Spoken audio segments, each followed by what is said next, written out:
is SMNI News Channel. Truth that matters.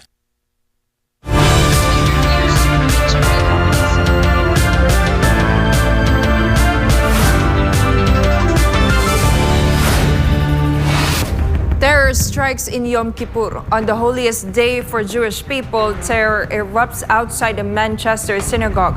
2 people are dead and 4 others seriously hurt after. Authorities say a suspect rammed worshippers with a car before stabbing victims. Back at home, a disbarment battle. Acting Davao City Mayor Bastet Duterte files a disbarment complaint against Justice Secretary Boying Remulla and others, linked to the government's move to send former President Rodrigo Duterte to The Hague. With multiple disasters hitting the Philippines, a political commentator says the Marcos Jr. administration's disaster response is now being put to the ultimate test. On the Israel-Palestine conflict, the flotilla fallout. Various country leaders reacted after Israel intercepted the pro-Palestinian activists' vessels, filing multiple diplomatic notes and insisting on guarantees for their safety.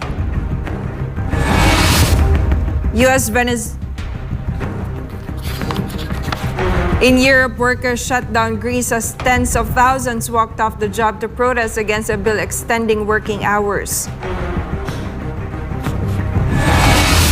Youth uprising in Madagascar. Gen Z-led protests are sweeping the country, demanding President Andry Rajoelina to step down. The youth unrest comes after a deadly crackdown that has left at least 22 people dead. And Hollywood versus AI, unions and actors erupt over Tilly Norwood, an AI-generated actress. For Hollywood, Tilly Norwood's creation threatens job, artistic integrity, and futures of many performers. I'm Jayne Codnita. Newsline World starts now.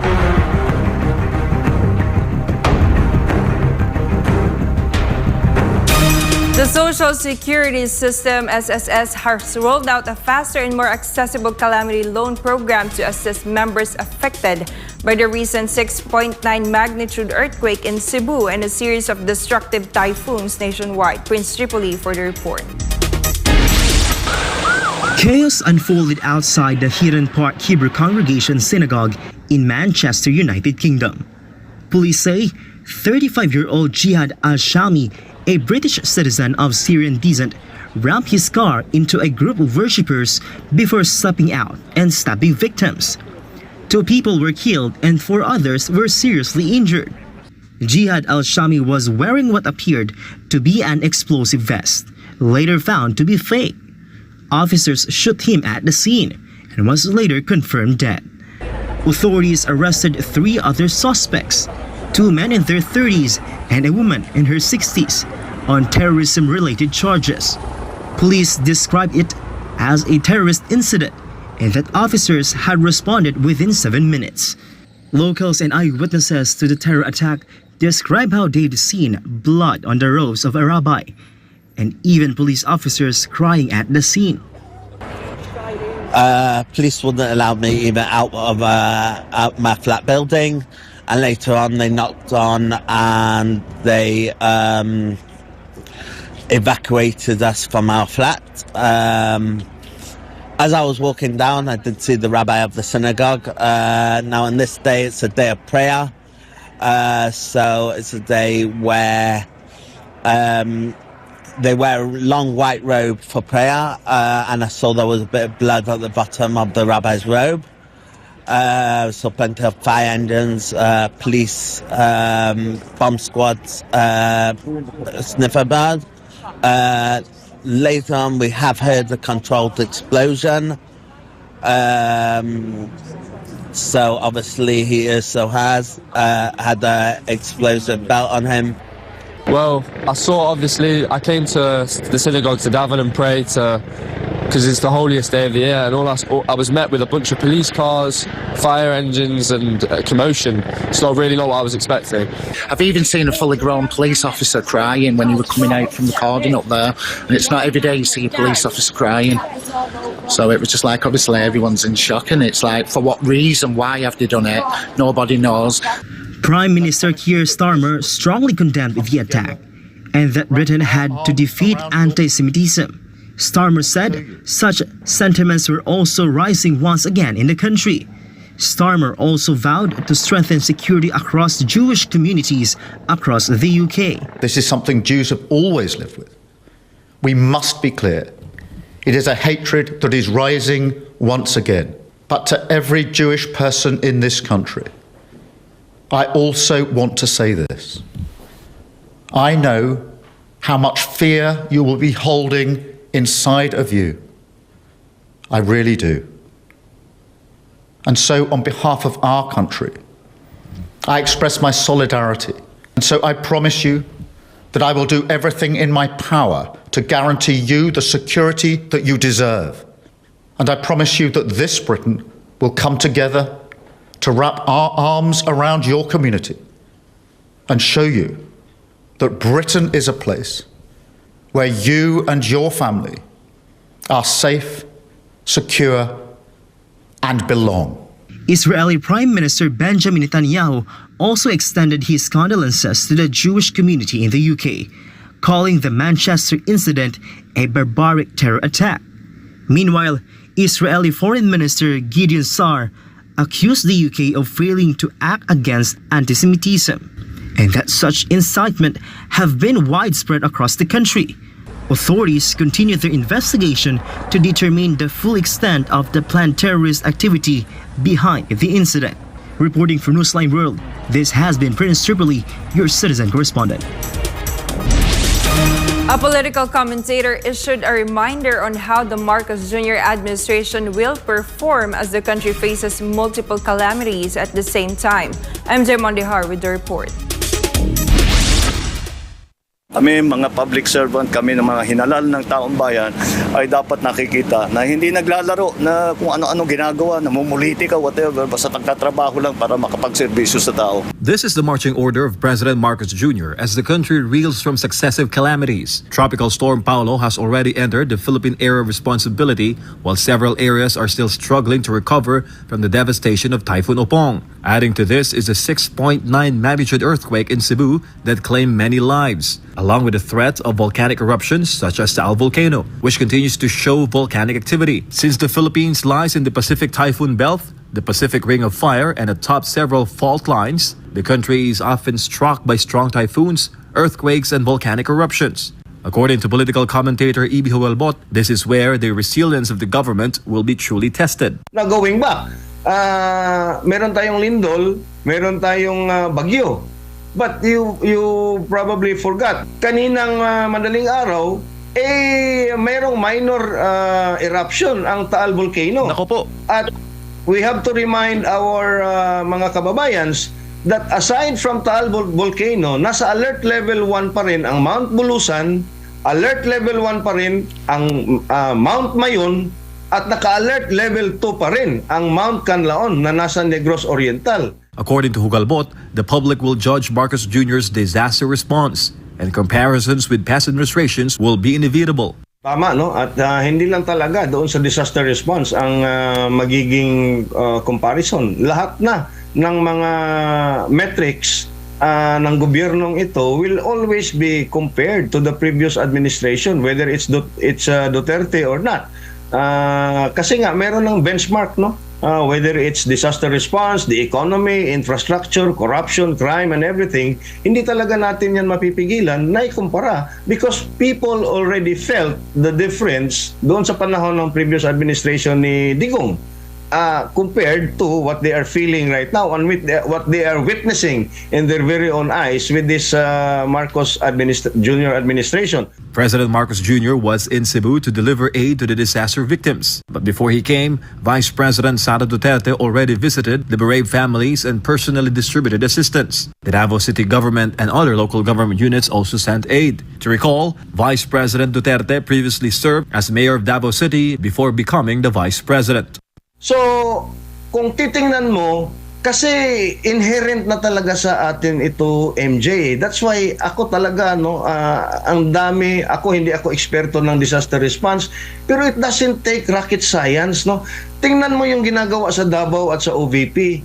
Kahit wala yung VP, no? Kahit wala yung leader, automatic na. Tingnan mo yung response ng OVP dito sa Cebu from the central office. Wala pa si VP, andun na. 'Di ba? No photo ops, no EPAL, no nothing. Naka preposition na lahat. You have Davao City, no? Na talagang trademark na nila 'yan, no?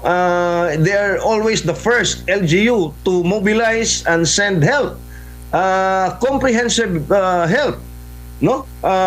At mind you, hindi naka-attach sa isang politiko. It's always from the people of Davao. Reporting for Newsline World, this has been MJ Mondihar, SMNI News.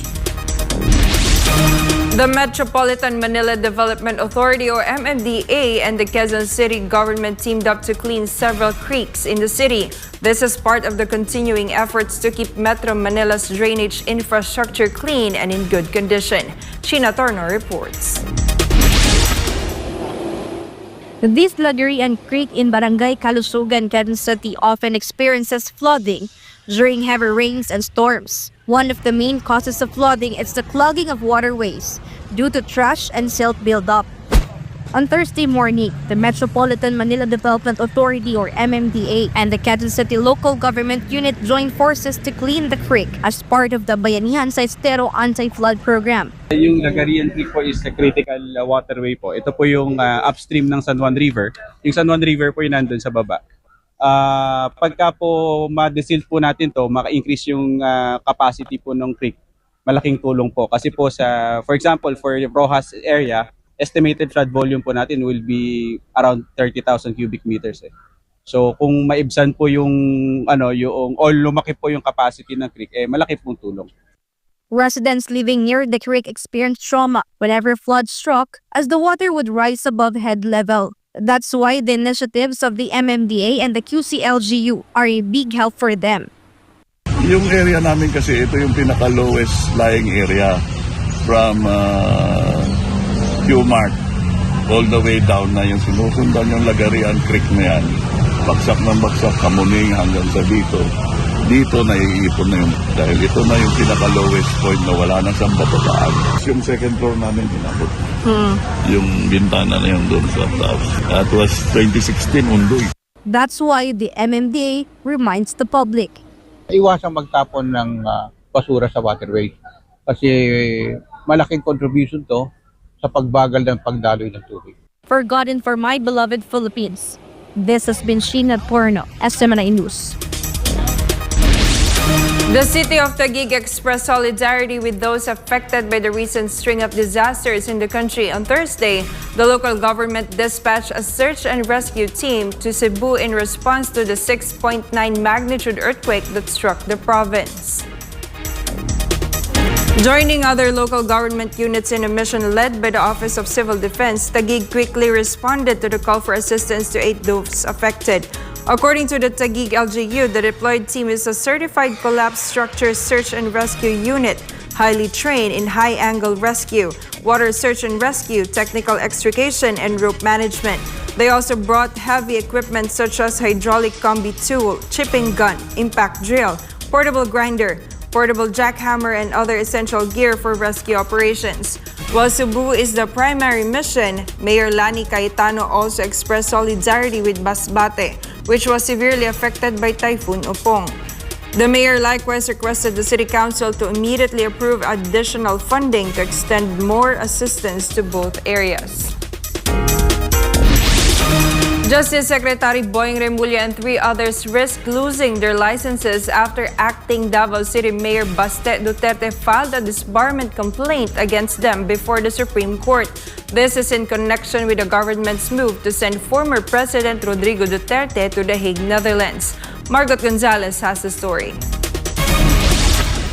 Acting Davao City Mayor Baste Duterte has petitioned the Supreme Court to revoke the law licenses of Justice Secretary Boying Remulla and Defense Secretary Gibo Chidoro. This comes after the arrest and transfer of his father to the International Criminal Court in The Hague, Netherlands. It will be recalled that the arrest took place in March of this year, despite the former president's objection over the alleged lack of a valid warrant of arrest and due process. Also included in the disbarment complaint were DOJ Undersecretary Nicholas Felix T. and Prosecutor General Anthony Fadulyon. According to Bastes Camp, the respondents allegedly violated their Code of Professional Responsibility and Accountability. But this is related with the kidnapping as well as expulsion of former President Rodrigo Roa Duterte towards The Hague, Netherlands. So in the light of the fact that the family has decided to file a disbarment complaint against these lawyers who happen to be high officials of the land, Acting Mayor Sebastian Z. Duterte decided to file it himself in behalf of the family. Meanwhile, Remulla has a pending application before the Judicial and Bar Council for the Ombudsman post. Some couldn't help but question the timing of the complaint, but Bastes' lawyer insisted that they have the right to file a case at any time. The option to file it as to when depends on the complainant. As you can see under Article 90 of the Revised Penal Code, prescription of crimes up to 20 years for grave offenses. So within the 20-year period, it's up for the complainant as to when to file it, because complainants may have different reactions, the psychological aspect, physical aspect, financial reasons likewise may come into play as to why they would delay the filing. But since they have already filed, then they have exercised that option. For his part, Remulla said he was not surprised by Bastes' disbarment filing, but maintained that it amounted to forum shopping since Duterte's camp had already filed a similar complaint earlier. Expected yun, kaya nga, he filed in the Supreme Court already before. Forum shopping na to, it's forum shopping. But Attorney Torion clarified this matter. The identity of causes of action is different. This is for the disbarment of the license of as a lawyer, whereas what we filed in the ombudsman would be the criminal aspects of the case as well as the administrative aspect of the case in the light of the fact that they are public officers. So as you can see, there is no forum shopping. For God and the beloved Philippines, this has been Margaret Gonzalez, SB9 News. Up next, on the Israel-Palestine conflict, the flotilla fallout, various country leaders reacted after Israel intercepted the pro-Palestinian activist vessels, filing multiple diplomatic notes and insisting on guarantees for their safety. U.S.-Venezuela tensions continue to soar. Venezuela's defense minister accuses Washington of military harassment after air defenses detected over 5 U.S. fighter jets near the country's northern coast. Newsline World will be back.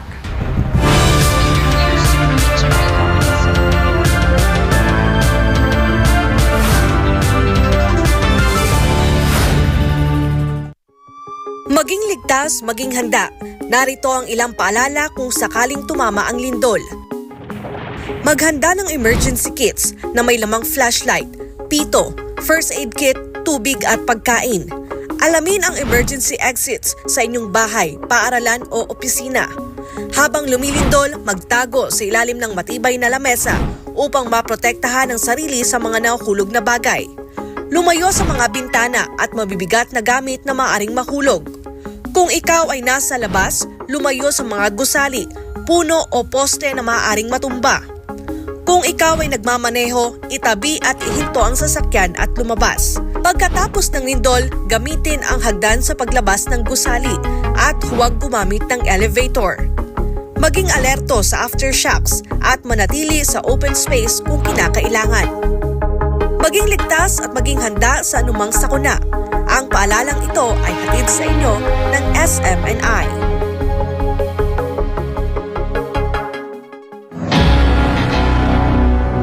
Maging alerto at handa tuwing may bagyo. Upang manatiling ligtas, narito ang ilang mahahalagang paalala. Manatili sa loob ng bahay. Iwasan ang paglabas, lalo na kung malakas ang ulan at hangin. Mag-imbak ng pagkain at malinis na tubig. Maghanda ng emergency kit. Manatiling updated sa lagay ng panahon. Maghanda ng mga flashlight at extra baterya. Panatilihing fully charged ang iyong cellphone. I-secure ang mahahalagang dokumento sa waterproof na lalagyan. Patayin ang kuryente, gas at tubig kung may banta ng pagbaha. Alamin ang iyong local emergency hotlines. Putulin o tapyasan ang mga sanga ng puno na maaaring mabuwal sa malakas na ulan at hangin. Lumikas agad kung inabisuhan ng mga otoridad. Maging ligtas at maging handa sa panahon ng kalamidad. Ang paalalang ito ay hatid sa inyo ng SMNI.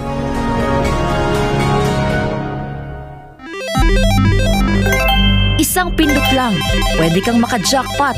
Mukhang masaya at easy money lang. Sa murang halaga, pwede ka na tumaya sa online gambling at e-casino apps. Mayroong sabong, slot machines, mahjong, poker at iba pa. Kailangan mo lang ng smartphone, e-wallet at internet. Pero ang aliw na ito, unti-unting nagiging bitag para sa mga Pilipino. Lalo na kung ang paborito mong artista o influencer ang mukha ng app. Mas madaling makaengganyo, diba? Parang safe naman kasi may kilalang mukha. Pero sa likod ng ngiti, sugal pa rin ang itinutulak. At syempre, mas madali ring itago ang pagkalulong sa bisyong ito. Walang pisikal na kasino o pasugalan, walang kaharap, walang accountability, kaya't mas lumalala ang adiksyon. Dagdag pa rito, maraming online gambling apps at walang regulasyon. Sa likod ng mga makukulay na interface at papremyo, nakatago ang problemang bumabalot ngayon sa bansa. Ang pagkalulong ng maraming Pilipino sa online gambling. Pwede maglaro kahit saan, kahit kailan, kahit sino, bata man o matanda,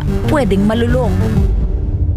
Ayon sa mga eksperto, ang pagkakalulong sa online gambling ay nagdudulot ng matinding stress at anxiety, pagkakabaon sa utang, pagkawasak ng pamilya, pagkawala ng tiwala sa sarili. At tulad ng ibang bisyo, may mga senyales ito tulad ng hindi makapagpigil kahit walang pera, palihim na tumataya, pagpapabaya sa trabaho, pamilya o sarili. Sa bawat taya, may mga taong tunay na kumikita, mga malalaking negosyante at investors na negosyo ang bisyo ng masa. Para sa kanila, perang pumapasok lang ito. Pero para sa ordinaryong Pilipino, kabuhayan at relasyon ang nauubos. At ang masakit, tila matagal itong nahayaan. Hindi ito naging prioridad ng mga nakaupo sa taas hanggang sa sobrang lumala at halos naapektuhan na ang buong komunidad. Ngayon, sa dami ng nalulong at sa laki ng pinsalang naidulot, saka palalong umugong ang mga panukalang batas para higpitan ng online gambling. Gaya ng pagbabawal sa paggamit ng e-wallets para tumaya,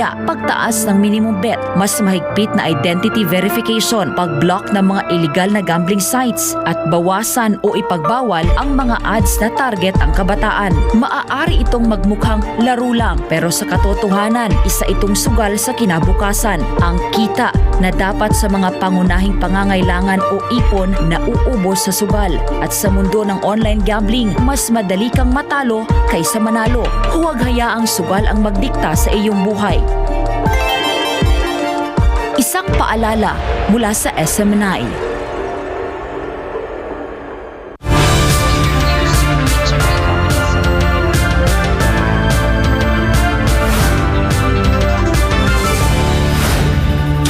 Tensions between the U.S. and Venezuela continues to soar with the latest incident happening near Venezuela's northern coast. Defense Minister Padrino Lopez accused the United States of military harassment after the country's air defense system detected more than 5 U.S. fighter jets, saying that the move is a threat to national security. Daniela Paulite has more.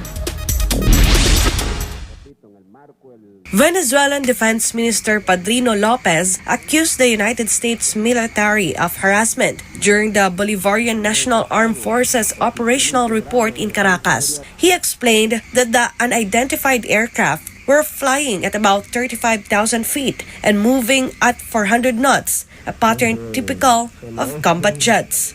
The minister said the flights represented a deliberate provocation by Washington. Así que la presencia de esos vectores, de esos aviones volando en las cercanías de nuestra área de influencia, en nuestro mar Caribe cercano a las costas venezolanas, es una grosería, es una provocación, es una amenaza contra la seguridad de la nación, es una gran amenaza. Así que denuncio del mundo el acoso militar, la amenaza militar del gobierno de los Estados Unidos sobre el pueblo de Venezuela. He went further, saying Venezuelan armed forces, along with an estimated 5 million militia members, stand ready to defend the country against any attack. The defense minister said Venezuela has been facing constant acts of intimidation since August, when tensions with Washington intensified. Also, officials in Caracas claim the U.S. is using military pressure as part of a wider strategy to destabilize the government of President Nicolas Maduro. Reporting for Newsline World, Daniela Paulita, SMNI News. The former Secretary of the Department of National Defense has called on all government officials to step down from their positions to pave the way for a transition government. Find out why in an exclusive interview with Almar Forzuelo. Ika nga wala ng pag-asa yung nangyayari sa politika natin. Kaya kailangan lahat ng nasa politika, lahat ng nasa pwesto ngayon, mas maganda magsipag-resign lahat. This was the statement made by former Defense Secretary Norberto Gonzales in an exclusive interview with SMNA News. His remarks stem from the widespread corruption in the country, allegedly involving government officials themselves. It can be recalled that former DPWH Assistant District Engineer Bryce Hernandez revealed that they have delivered bags of cash at Shangri-La in Taguig and at the residence of former Representative Zaldico in Valle Verde, Pasig City. Following this, COS former security aide Orly Regala Guteza also disclosed that they likewise delivered trolleys of cash to Martin Romualdez. Earlier, Gonzales said that corruption has become ingrained in the Philippine government system, which is why even with repeated changes in leadership of the Senate Blue Ribbon Committee, Filipinos will still not achieve the justice they long for. Kahit ilang palit ng mamumuno ng Blue Ribbon Committee, sa tingin ko sa ngayon, hanggat hindi nila iniisip na dapat ng palitan totally ang sistemang politika, ganun pa rin ang mangyayari, may proteksyong mangyayari, may damage control na mangyayari. Hindi lalabas ang tunay na katotohanan na hinahanap ng taong bayan sa ngayon. Thus, he suggested replacing the current political system of the Philippines by having all those in the present administration step down from their positions, and he said this should be led by President Ferdinand Bongbong Marcos Jr. Yung resignation ng lahat ay isang napakagandang masasabi natin. Halimbawa na maipapakita natin sa taong bayan na kasi ang gusto ng taong bayan, pagbabago na eh. Ang pagbabago hindi mangyayari kung piraso-piraso. Nag-resign dito, may nag-resign dyan. Dapat yung buong sistema mag-resign sa ngayon para mabigyan ng pagkakataon na magkaroon tayo ng panibagong political system. Ako nga sana kung yung Pangulo natin, siguro dapat siya ang magsimula eh. Hikayatin niya na ang buong gobyerno na mag-resign para makapagsimula tayo ng panibago. Politicians in the Philippines should follow the example of other countries where leaders voluntarily step down from their positions once their constituents are no longer satisfied with how they govern. Kasi sa ibang bansa, hindi na sana natin kailangan mangyari yung nangyayari sa atin, mag-people power pa eh. No, sa ibang bansa, pag nawala ng confidence ang mga mamamayan sa gobyerno, nagre-resign ang gobyerno. Eh dito sa atin, ipinaglalaban pa. Eh alam mo naman, bulok na eh. Kailangan ng palitan. Although Gonzales admitted that it will not be easy, he believes that a transition government composed of individuals with sufficient knowledge and capability will pave the way for genuine reform. May mga tao tayo sa lipunan na kayang gawin ang tama. Hindi lang natin binibigyan ng pagkakataon. In a transition government, sana pamunuan ng tama. Ang dapat nating ilagay dyan yung mga nakakaintindi. Ang dapat natin pag-isipan yung tinatanong mo, kung mag-resign lahat yan, ano mangyayari? Dapat magkaroon ng transition period. Dapat magkaroon ng transition government. Dapat yung gobyerno na yan, alam nila ang fundamentals. Anong dapat gawin? But according to him, if the current officials do not do this, hindi natin mapipigil ang people power. Walang nakakapigil ang people power eh. Hindi naman yan na-organize. Lumalabas yan sa damdamin ng taong bayan. At ako naniniwala, very soon, we will have people power. For God and my beloved Philippines, Almar Forzuelo, SMNA News. The Department of Budget and Management is set to release a total of 425 million pesos through the Local Government Support Fund to assist local government units affected by the recent earthquake in Cebu. Of the total amount, 375 million pesos will be distributed as follows: 150 million pesos for the entire province of Cebu, 75 million pesos each for the municipalities of San Remigio, Bogo City, and Medellin.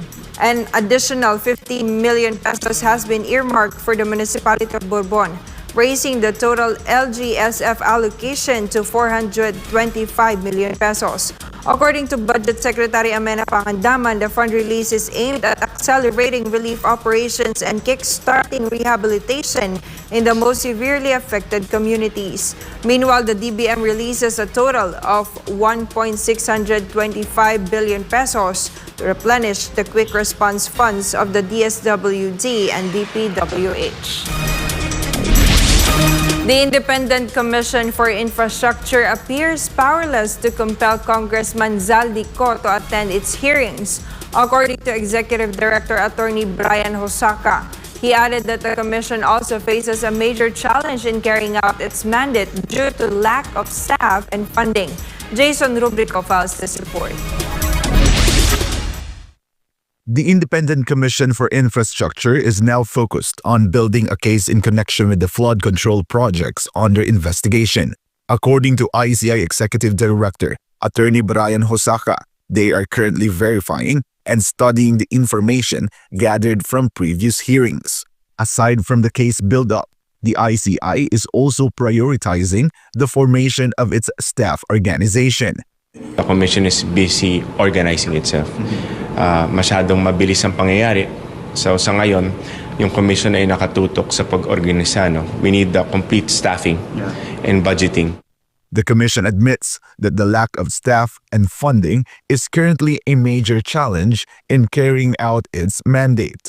It is very challenging for the ICI, but we will manage. In any organization, what is important is the people running it, right? So, importante makakuha namin yung mga tamang tao, tamang expertise. Kasi hindi lang ito simpleng bagay. No? We have to get lawyers, engineers, and accountants to be able to scour or sila yung magsusuri ng mga ebidensya na natanggap na ng komisyon. The ICI is now coordinating with other government agencies to seek assistance in organizing the commission and expediting its investigation. At the same time, the ICI stressed that they have no authority to force Zaldico to appear at their hearings. They can only wait for the go signal to send another invitation to go. Pero wala bang magagawa yung ICI para mapupunta natin si Congressman? Sa ngayon wala. The subpoena or what we call invitation for incumbent legislators will probably, wala pang go signal from the commission to resend this again, no? But definitely it will be sent out.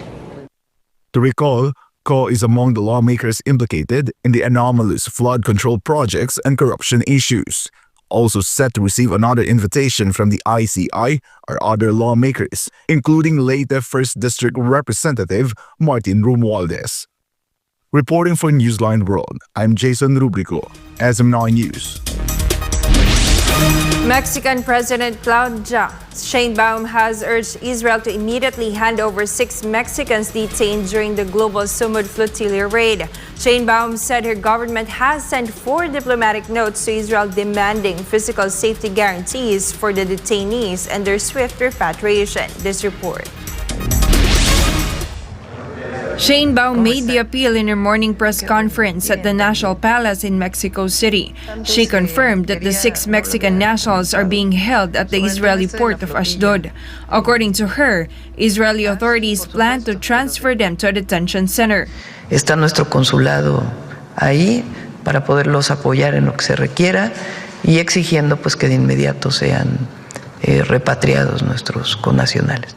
The Mexican president stressed that humanitarian aid must reach Gaza. She argued that fellow citizens committed no crime and must be returned immediately. La ayuda humanitaria tiene que llegar a Gaza y nuestros hermanos mexicanos todos, pero en particular los connacionales, pues tienen que ser repatriados de manera inmediata, porque no cometieron ningún delito. Sheinbaum reiterated that Mexico poses Israel's blockade of Gaza, calling it an obstacle to aid delivery. She also recalled Mexico's earlier complaint before the International Criminal Court and reaffirmed her recognition of the Palestinian state. The 6 Mexicans detained by Israel were identified as Sol Gonzalez Iguia Yarlin, Gabriela Medrano, Carlos Perez Osorio, Diego Vasquez Galindo, Ernesto Ledesma Aronte, and Laura Alejandra Velez Ruiz Gaitan. Israeli forces intercepted the global Sumud flotilla earlier this week. Dozens of international activists, including Greta Thunberg, Mandla Mandela, and 22 Italians were taken into custody and brought to an Israeli port for deportation. Organizers of the flotilla accuse Israel of cutting communications, ramming ships, and blocking humanitarian aid. Israel rejected the charges, describing the flotilla as a political provocation and citing its blockade as lawful. Italian Prime Minister Giorgia Meloni is under fire for her remarks on the Gaza flotilla raid. She says the mission brought little benefit to Palestinians and instead created problems for Italians after Israeli forces detained several Italian nationals, including high-profile activists. Franco Baranda for the details. For Prime Minister Giorgia Meloni, the interception of the Gaza-bound flotilla had done more harm than good. Tutto quello che possiamo perché queste persone possano tornare in Italia il prima possibile. Dopodiché, al netto di questo, continuo a ritenere che tutto questo non porti alcun beneficio al popolo della Palestina. In compenso, mi pare di capire che porterà molti disagi al popolo italiano. Meloni doubled down describing the mission as gratuitous, dangerous, and irresponsible. She suggested aid could have been delivered through Cyprus to avoid straining Italy's ties with Israel and the United States. The Italian Prime Minister's comments followed Israel's interception of the global Sumud flotilla. Among those detained were Greta Thunberg, Mandla Mandela, and 22 Italians. They were taken to an Israeli port and are now facing deportation. Organizers branded the raid illegal, accusing Israeli forces of cutting communications, ramming ships, and using water cannons. No injuries were reported. Israel denied the allegation, insisting the flotilla was a political provocation. Israel also accused some participants of links to Hamas, an allegation rejected by organizers. Countries that supported Palestine swiftly reacted. Turkey denounced the raid as an act of terrorism, while Colombia expelled Israeli diplomats and canceled a trade deal. European governments are demanding that Israel guarantee consular rights for their detained citizens. In Italy, pro-Palestinian took to the streets to protest. Flotilla missions have been challenging Israel's blockade of Gaza since 2008. Most have been intercepted, most notably the 2010 Mavi Marmara raid, when 10 Turkish activists were killed and 10 Israeli soldiers wounded. Reporting for Newsline World, Franco Baranda, SMNI News. After the break, workers shut down Greece as tens of thousands walked off the job to protest against a bill extending working hours. Youth uprising in Madagascar, Gen Z-led protests are sweeping the country, demanding President Andry Rajoelina to step down. The youth unrest comes after a deadly crackdown that has left at least 22 people dead. And Hollywood versus AI? Unions and actors erupt over Tilly Norwood, an AI-generated actress. For Hollywood, Tilly Norwood's creation threatens jobs, artistic integrity, and futures of many performers. Don't go away, Newsline World will be back.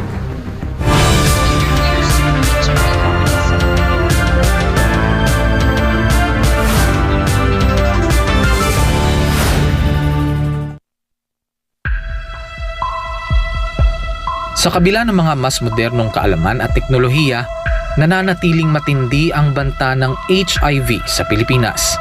Pero gaano nga ba kalala ang sitwasyon? Ang HIV o Human Immunodeficiency Virus ay isang sakit na sumisira sa immune system ng katawan. Ngunit tandaan, hindi ito nakukuha sa simpleng pakikisalamuha. Hindi mo agad mararamdaman, pero unti-unti nitong pinapahina ang katawan. At kapag hindi naagapan, humahantong ito sa AIDS, ang huling yugto na impeksyon.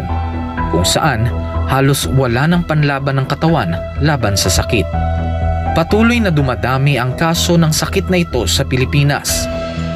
Isang nakababahalang pagtaas.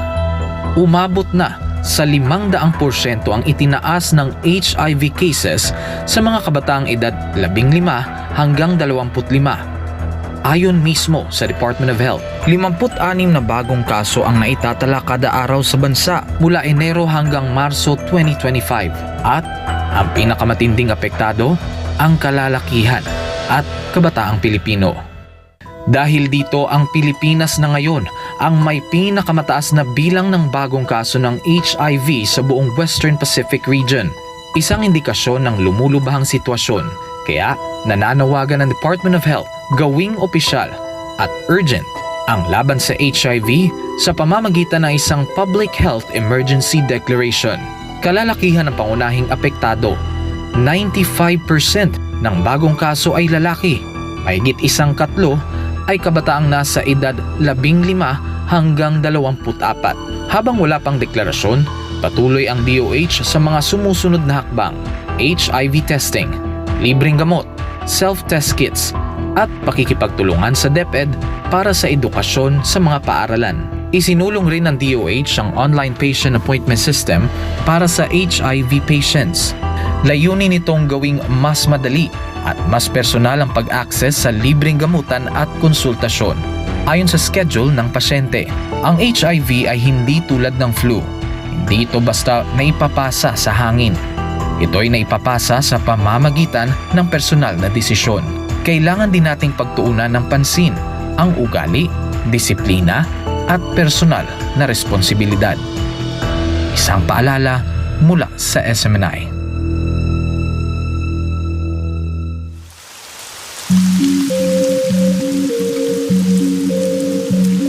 Sa panahon ng tagulan, hindi lang baha at ulan ang dapat bantayan, kundi pati na rin ang mga sakit na pwedeng makahawa. At dahil ngayon ay rainy season, nagbabala ang Department of Health laban sa tinatawag na wild diseases. 4 na klase ng sakit na karaniwang nakukuha ng tao tuwing maulan. Ito ang W o waterborne diseases gaya ng pagdudumi o gastroenteritis. I o influenza-like illnesses gaya ng sipon, ubo at lagnat. L o leptospirosis na maaaring makuha mula sa ihi ng mga daga sa baha. At D o dengue na dala ng mga lamok. Kapag baha, mas mabilis kumalat ang mikrobyo, kaya't ugaliin ang paghuhugas ng kamay at agad maligo matapos lumusong sa baha. Ano ang dapat gawin para maiwasan ang wild diseases? Tumutok sa weather updates. Magsuot ng kapote at bota. Siguraduhing malinis ang iniinom na tubig. Agad kumonsulta sa health center kung may nararamdamang sintomas. Mainam din gawin ang 40 o taob, taktak, tuyo at takip para maiwasan ang dengue sa bahay at komunidad. Maglinis, magmasid, mag-ingat. Labanan ang wild diseases ngayong tag-ulan. Ang paalalang ito ay hatid sa inyo ng SMNI.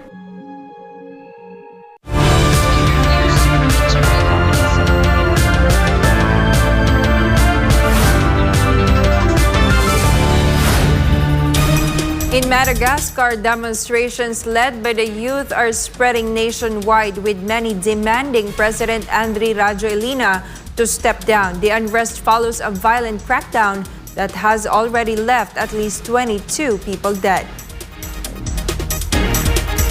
This is in Toamasina City, and as you can see, the massive crowds marching with placards that read "Rajoelina, leave." Security forces closely monitor the rallies. The movement, largely fueled by Gen Z, is calling for sweeping economic and social reforms. Tensions intensified after reports confirmed at least 22 deaths in clashes with security forces, according to the United Nations. President Rajoelina earlier this week dissolved his government in an attempt to calm the crisis, but protesters insist that nothing short of his resignation will satisfy their demands.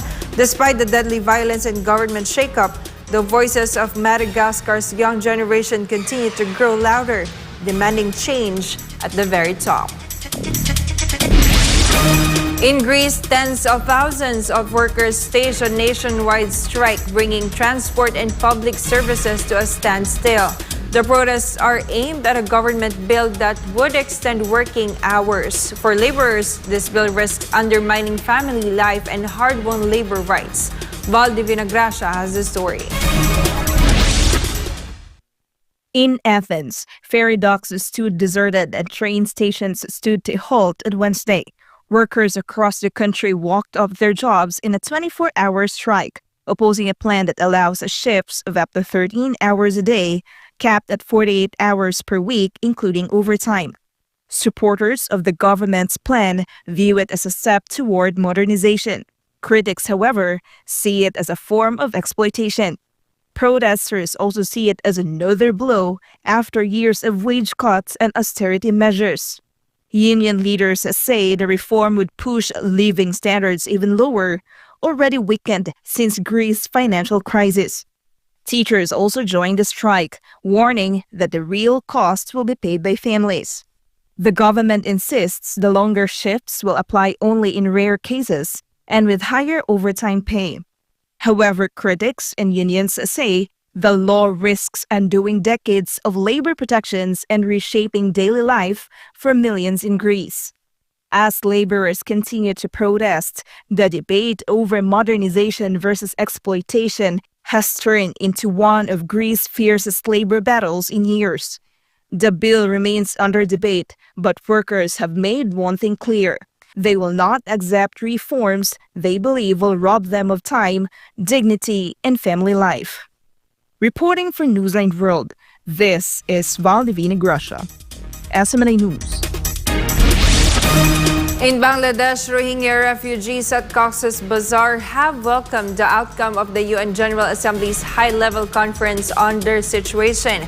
Many say their inclusion on future decision-making could finally pave the way for lasting solutions, though some remain cautious, citing decades of unaddressed suffering. This is the life inside the vast refugee settlement. Children playing among makeshift tents, families lining up for aid, and refugees carrying goods through narrow paths. Rohingya community leaders say their voices were finally heard at the United Nations. Ar emergent nila Rohingya kol nila fonti inclusive rakke samutuno zedun nila decision making mechanism kol oibo Rohingya sate rakiura dase decision lole yan Rohingya solution alla dase last in oibo.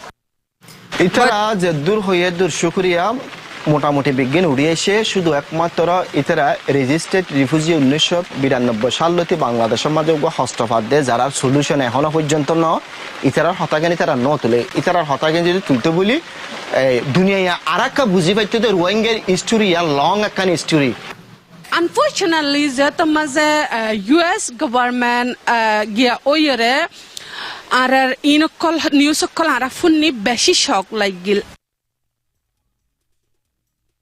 তো যদি তারা হাইলা দিয়ে তারা হতা হয়ে মানে গান এক্সপ্রেসিবল গান ডিমান্ড করছে তো আই আশা করি আর মন মোতাবেক কারণ আয় যদি লাগে দিতে হবে গান ওই হারিব মানে ওইব আই আশা করি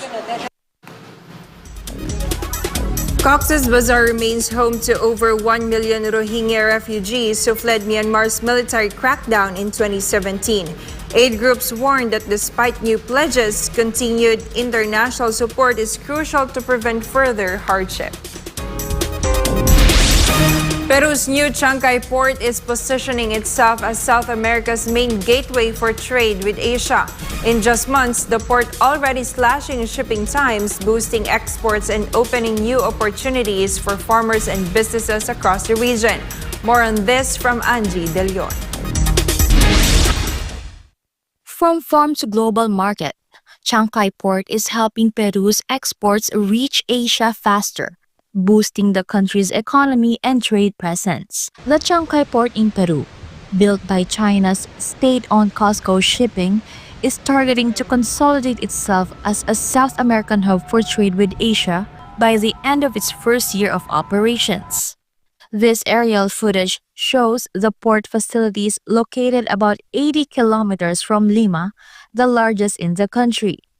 The port's deputy general manager says Changsha, along with Callao, is attracting investment from 19 countries and opening up inland communities to opportunities linked to international trade.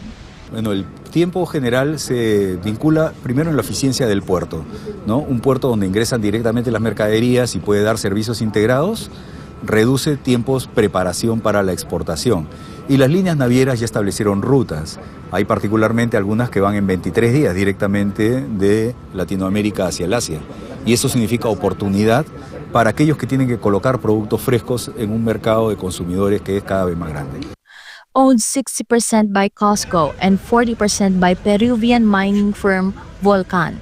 Changsha is part of China's Belt and Road Initiative. Officials say the port is helping shift regional trade from the U.S. to Asia while giving local farmers, businesses, and communities access to a growing market. With modern facilities and faster routes, Changsha Port has the potential to become South America's key gateway, linking producers and consumers across continents like never before. Angie De Leon, your global citizen correspondent, reporting for Newsline World. The Social Security System, or SSS, has rolled out a faster and more accessible calamity loan program to assist members affected by the recent 6.9 magnitude earthquake in Cebu and a series of destructive typhoons nationwide. Prince Tripoli for the report. The SSS said the program ensures quicker loan activation and disbursement, giving members immediate financial relief. SSS President and CEO Robert Joseph Montes de Claro explained that under the revised guidelines, members can borrow up to 20,000 pesos at a lower annual interest rate of 7%. He stressed that the initiative serves as a financial lifeline for those recovering from disasters. Applications can be filed online through My SSS, with approved loans credited directly to members' bank accounts. Eligible applicants must meet contribution requirements, live in areas declared under a state of calamity, and have no pending loan delinquencies. Employers must also be up to date on SSS remittances. The program covers not only earthquake-hit members in Cebu, but also those affected by typhoons Mirasol, Nando, and Opong, as well as the enhanced southwest monsoon. The NDRRMC has declared a state of calamity in Ilocos Norte, Cagayan, Oriental Mindoro, Romblon, Masbate, Aklan, and Maguindanao del Sur. De Claro reaffirmed the agency's commitment to disaster response, noting that the updated calamity loan program is designed to activate within days of a calamity declaration, ensuring members get the help they need when they need it most. Reporting for Newsline World, this has been Prince Tripoli, your citizen correspondent. In Indonesia, grieving families in East Java are enduring an agonizing wait as the search continues for children still trapped under the rubble of Al-Qazini Islamic Boarding School. The collapse happened 4 days ago, leaving deaths, injuries, and desperate pleas for survival. Anguished parents were seen watching monitors for any updates on disaster. Victim identification teams gathered data nearby. Emergency vehicles stood on alert while hope lingered after 5 students were pulled alive from the debris late Wednesday. But officials later said repeated scans throughout the night showed no further signs of life. Sejauh ini masih belum dalam proses. Ya, harapan saya sebagai orang tua, anak saya ditemukan. Harapan semua orang tua mungkin normatif ya, dalam keadaan selamat. Masih mengharap itu nomor 1 selamat gitu aja. Rescue officials confirmed that each scan was tested and validated multiple times, but all came back flat. Secara voice suara. 3 kali kami lakukan, artinya 3 kali validasi dan 3 kali kami coba mengkompromis hasil scanning pertama, kedua, dan ketiga. Ternyata hasilnya sama semua flat. Flat artinya nihil.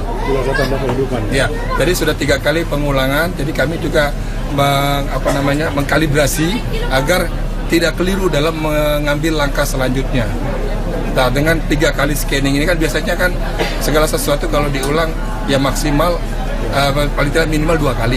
Jadi ada kalibrasi yang pertama dan kedua untuk mencari apakah ada gap. Ternyata tidak ada gap karena memang hasilnya flat semua. Fase selanjutnya adalah memindahkan wing untuk membuka akses lebih lanjut. Dan itu akan dilakukan bertahap. Authorities have so far confirmed at least 5 deaths, more than 100 injuries, and dozens are still feared trapped. Heavy machinery has been carefully deployed only after written consent from families who were briefed on the risks. Officials attributed the collapse to what they called a technological failure in the construction of the school's 4th floor.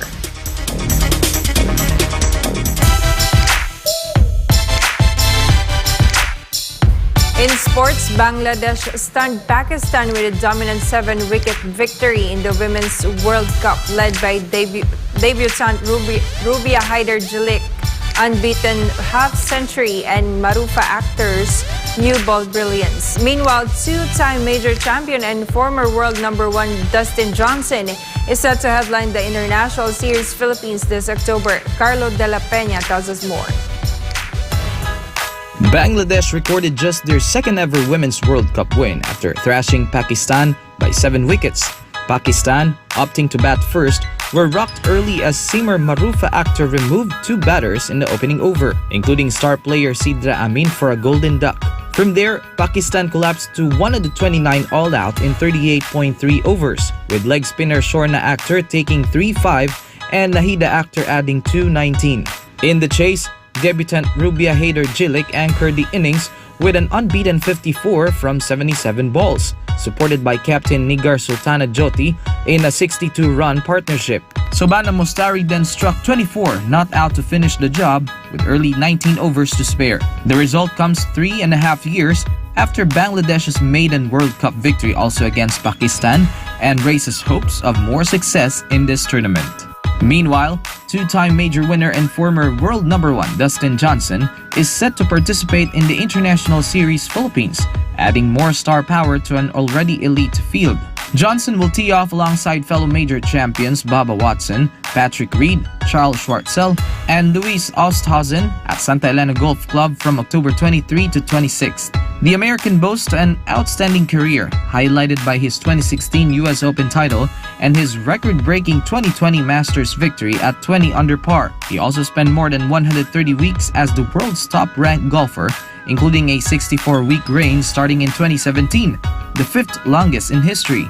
This marks Johnson's return to the International Series following his last outing at the 2024 PIF Saudi International. His entry is expected to further raise excitement for the Philippine leg of the Asian Tour's Elevated Series, which provides a direct pathway to LIV Golf. Reporting for Newsline World, this has been Carlo de la Peña bringing you the latest sports news.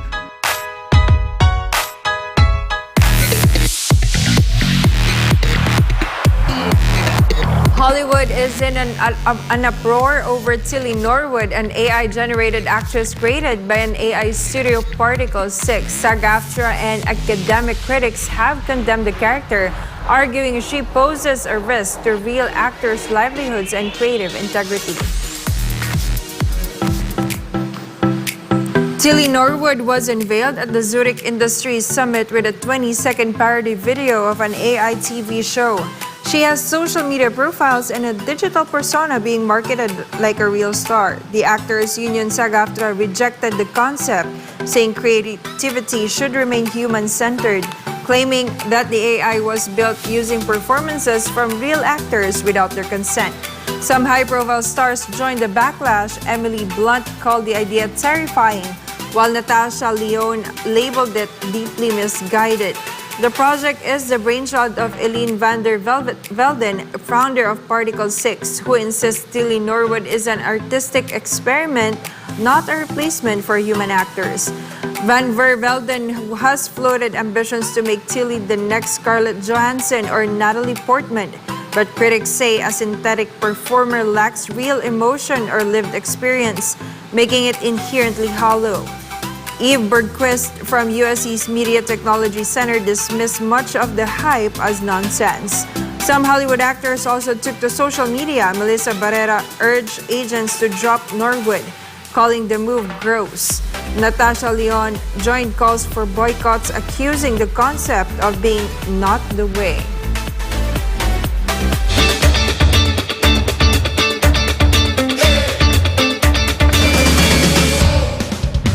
In a surprising and heartwarming turn, nature has reclaimed a piece of human history as polar bears turned a desertic Arctic outpost into their own cozy retreat. Cherilyn Lanillo has the story. Nature finds a way, and sometimes it's downright adorable. A group of polar bears has taken up residence in an abandoned Soviet-era weather station on Kolyachin Island, nestled in Russia's remote Chukotka region. The heartwarming footage captured by drone on September 14th shows the majestic animals lounging comfortably inside the long, empty buildings. According to photographer Vadim Makurov, who filmed the footage, around 2,000 polar bears are now calling the station home. Once used for polar research in the Chukchi Sea, the site was established in 1934 and operated until the early 1990s. Now it's become an unexpected wildlife haven. Makarov said bears are no strangers to comfort and coziness. They see the houses as shelters and they are comfortable and protected from the wind and rain. The repurposed station offers the bears safety and shelter in a region where weather conditions can be extreme.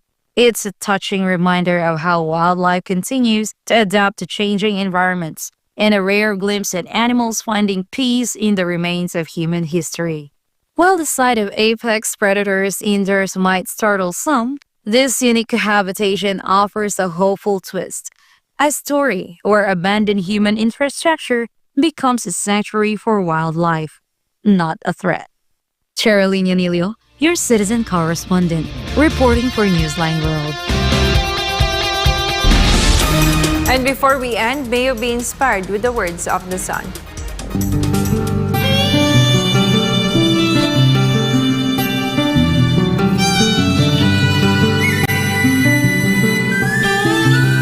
No matter who you are or whatever your circumstances in life, there are always things to be grateful for.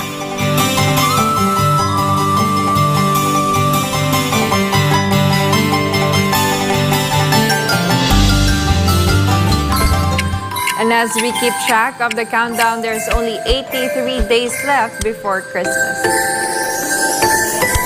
That's all for this edition of Newsline World for God and my beloved country, the Philippines. I'm Jayne Codnita. Thank you for watching. Goodbye.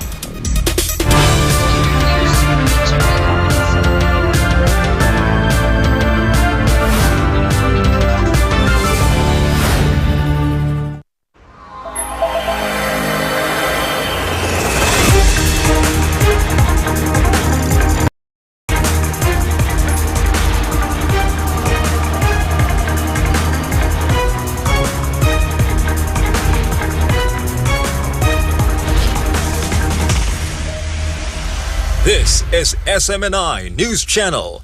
Truth that matters.